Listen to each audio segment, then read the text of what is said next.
The social media you engage in, the movies you watch, and even the political cartoons you see are seen by many diplomats and extremists as weapons of soft power in the war to win the hearts and minds of people.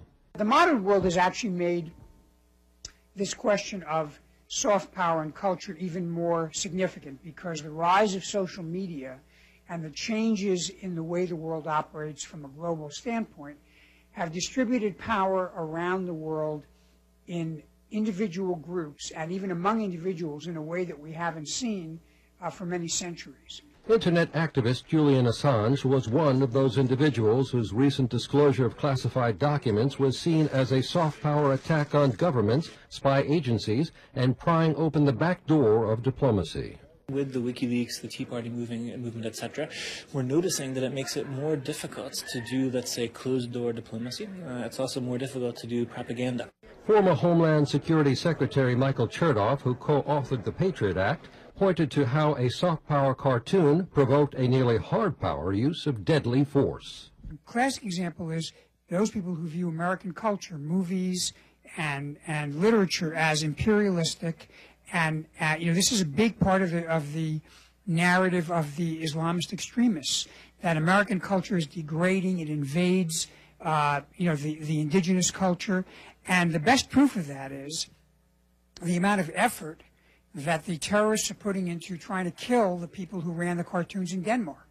Now, the cartoons are the softest of soft power, and yet that is viewed as a major gross breach of propriety by the extremists, and so they're willing to kill you for doing that. Chertoff also said that while trying to win the hearts and minds in Somalia, the U.S.'s failure to pull the trigger and use hard power gave Osama bin Laden the ability to use the soft power of the Internet to say the U.S. was weak.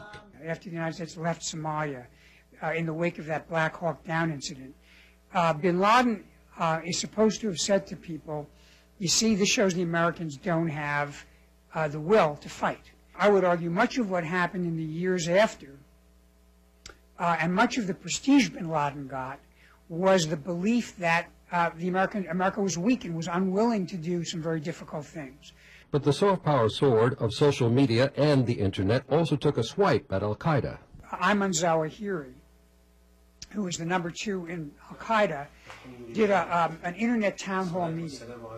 And in that meeting, it came right after they had their affiliate in Algeria had exploded a bomb, I think in front of the Algerian Supreme Court, and they killed a number of civilians, including a school bus full of children.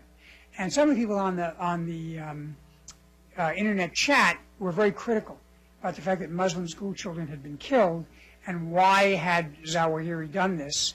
And when it comes to the war on terrorism in Afghanistan, the former Homeland Security chief said that President Obama and his predecessor George Bush agree on the use of soft and hard power.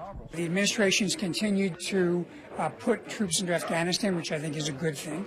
At the same time, the President and Secretary Clinton have spoken about the importance of engaging with Muslim communities around the world, and I think that's a good thing. Many senior diplomats have told me that in foreign policy, a lack of alternatives clarifies the mind. And when the only choice seems to be hard power, the use of soft power becomes very attractive. Frank Chertoff for CBS News, New York.